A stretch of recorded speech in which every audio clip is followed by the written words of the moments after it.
Bharatiya Janata party के दिग्गज नेता और पूर्व केंद्रीय मंत्री मुख्तार अब्बास नकवी को क्या पश्चिम बंगाल का राज्यपाल बना दिया गया है या इस पर विचार हो गया है या उनके नाम को फाइनल कर दिया गया है, यह महत्वपूर्ण सवाल है जिसका जवाब इस रिपोर्ट में आपको देने की कोशिश करेंगे। किसी आधिकारिक ऐलान से पहले दिल्ली से भाजपा के लोकसभा सांसद और गायक हंसराज हंस ने इसको लेकर एक ट्वीट कर दिया।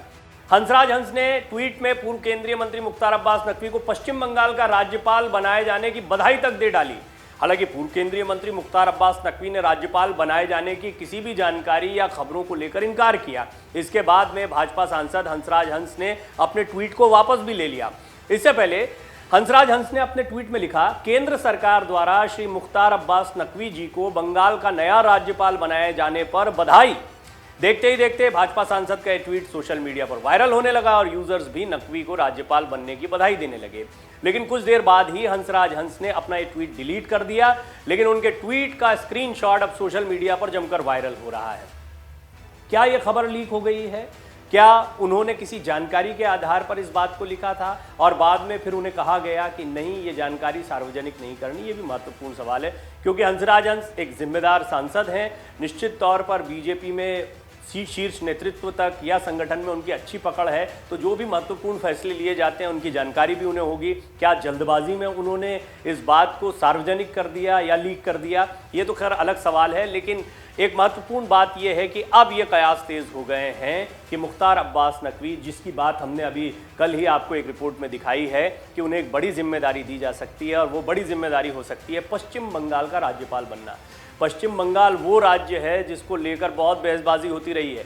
जगदीप धनखड़ के बारे में तो ये तक कहा गया कि ममता बनर्जी के साथ में जो लगातार उनका संघर्ष होता रहा या विवाद एक के बाद एक होते रहे, ट्वीट हो, लेटरबाजी हो, इस सब के बाद में उन्हें इनाम के तौर पर उपराष्ट्रपति पद का उम्मीदवार बनाया गया। बहरहाल पिछले दिनों जब राज्यसभा में मुख्तार अब्बास नकवी का कार्यकाल खत्म हुआ तो इस बात की अटकलें बहुत तेज हो गई थी कि भाजपा उन्हें उपराष्ट्रपति पद का उम्मीदवार बना सकती है। हालांकि एनडीए ने बंगाल के मौजूदा राज्यपाल जगदीप धनखड़ को उपराष्ट्रपति चुनाव में अपना उम्मीदवार बना दिया है। इसके बाद मणिपुर के राज्यपाल लेफ्टिनेंट गणेशन को पश्चिम बंगाल का अतिरिक्त प्रभार सौंपा गया है। ऐसे में माना जा रहा है कि जल्द ही नए राज्यपाल की नियुक्ति हो सकती है। ऐसे में उनकी पोस्ट खाली होने के बाद किसी को उनकी जगह लेनी है। ऐसे में मुख्तार अब्बास नकवी का नाम सबसे आगे है और ये एक बढ़िया चॉइस भी दिखाई पड़ती है। इसके बारे में भी बात करेंगे। नकवी का नाम उपराष्ट्रपति पद के संभावित उम्मीदवारों में सबसे आगे था, लेकिन अंतिम समय में जगदीप धनखड़ के नाम पर मुहर लग गई। इससे पहले राष्ट्रपति की रेस में भी नकवी का नाम था, लेकिन एनडीए ने द्रौपदी मुर्मू को उम्मीदवार बनाया।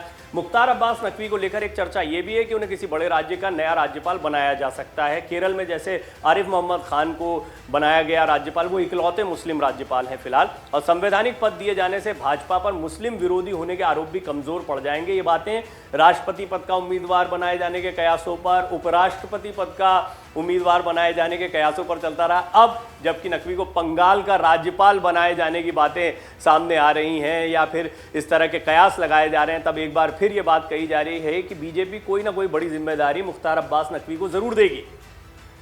बीजेपी सांसद हंसराज हंस ने जल्दबाजी में ट्वीट क्या किया, सियासत में नई बहस छिड़ गई है। हालांकि खबर को लेकर नकवी ने साफ इनकार कर दिया है। अब देखना दिलचस्प होगा कि नकवी को कौन सी नई जिम्मेदारी मिलेगी। इस बात की तो पूरी उम्मीद जताई जा रही है। देश में करीब 14% से ज्यादा की आबादी के बावजूद किसी चुने हुए ऊंचे पद पर मुस्लिम समुदाय का कोई प्रतिनिधित्व नहीं है। सियासी गलियारों में बीजेपी के मुस्लिम चेहरे को लेकर भी बहस हो रही है, क्योंकि बीजेपी के नेतृत्व वाली सरकार में मुसलमानों का प्रतिनिधित्व अब नहीं रहा है। बीजेपी के इतिहास में शायद ये पहली बार है जब केंद्र सरकार में कोई मुस्लिम मंत्री नहीं है। आश्चर्य की बात यह है कि मोदी कैबिनेट में ऐसा पहली बार हो रहा है कि न कोई कैबिनेट में मुस्लिम चेहरा है और ना ही संसद में कोई बीजेपी से मुस्लिम सांसद। उपराष्ट्रपति उम्मीदवार को लेकर उम्मीद थी कि बीजेपी किसी मुस्लिम चेहरे को मैदान में उतारेगी, लेकिन जगदीप धनखड़ के नाम के ऐलान के साथ ही ये उम्मीद भी खत्म हो गई। राजनीतिक विश्लेषकों का कहना है कि लोकसभा चुनाव से पहले धनखड़ को हटाकर केंद्र ने तृणमूल नेतृत्व को सकारात्मक संदेश दिया है। सवाल यह है कि आने वाले दिनों में जो नया राज्यपाल आएगा, क्या वो धनखड़ की तरह टीएमसी सरकार के साथ टकराव के रास्ते पर चलेगा या सुलह की नीति अपनाएगा? भाजपा सूत्रों के मुताबिक इस समय पश्चिम बंगाल जाने की रेस में नकवी सबसे आगे चल रहे हैं। एक राजनेता के रूप में नकवी अधिक कुशल और चतुर हैं। कई राजनेता मानते हैं कि वो उस तरह नहीं चलेंगे जिस तरह से धनखड़ ममता बनर्जी का खुलकर विरोध करते थे। इसके अलावा नकवी पर सीधे हमले से राज्य के अल्पसंख्यक वोटों पर प्रतिकूल प्रभाव पड़ने की भी संभावना है। ये मुद्दा जहां एक तरफ ममता बनर्जी को असहज करेगा, वहीं भाजपा में कई लोगों का मानना है कि नकवी को पश्चिम बंगाल का राज्यपाल बनाकर राज्य के मुसलमानों में भी एक सकारात्मक संदेश भेजा जा सकता है। मुख्तार अब्बास नकवी साल 2010 से 2016 तक यूपी से राज्यसभा सदस्य रहे। साल 2016 में नकवी को झारखंड से राज्यसभा भेजा गया। नकवी पहली बार लोकसभा चुनाव जीतकर संसद पहुंचे थे और अटल बिहारी सरकार में सूचना और प्रसारण राज्य मंत्री बनाए गए थे। मोदी सरकार में 12 जुलाई 2016 में नजमा हेपतुल्ला के इस्तीफे के बाद उन्हें अल्पसंख्यक मामलों के मंत्रालय का स्वतंत्र प्रभार मिला था। बाद में 30 मई 2019 को उन्हें मोदी कैबिनेट में शामिल किया गया और अल्पसंख्यक मामलों का मंत्रालय दिया गया। मोदी मंत्रिमंडल में 8 सालों तक नकवी शामिल रहे और हाल ही में उन्होंने इस्तीफा दिया है। बहरहाल अब कयास लगाए जा रहे हैं कि उनकी नई जिम्मेदारी या भूमिका क्या होगी, क्या संगठन में उन्हें कोई जिम्मेदारी मिलेगी। इससे पहले उपराष्ट्रपति बनाए जाने के कयास लगाए जा रहे थे, लेकिन ये सिरे से खारिज हो गए जब जगदीप धनखड़ का नाम उपराष्ट्रपति पद के उम्मीदवार के तौर पर सामने आ गया। अब कयास ये लगाए जा रहे हैं कि मुख्तार अब्बास नकवी को पश्चिम बंगाल का राज्यपाल बनाया जा सकता है और इसके लिए बहुत सारी मुफीद बातें दिखाई पड़ती हैं। सारे समीकरण बीजेपी के फेवर में बैठते हैं, इसलिए तय माना जा रहा है कि हंसराज हंस ने बेशक जल्दबाजी में ट्वीट किया, लेकिन कहीं से जानकारी लेकर उन्होंने ये ट्वीट किया था। डाउनलोड करें अमर उजाला ऐप और पाएं खबरें लगातार। अगर आप ये वीडियो YouTube पर देख रहे हैं तो हमारे चैनल को सब्सक्राइब करें और बेल आइकन को दबाना ना भूलें। अगर आप Facebook पर यह वीडियो देख रहे हैं तो हमारे पेज को लाइक करें।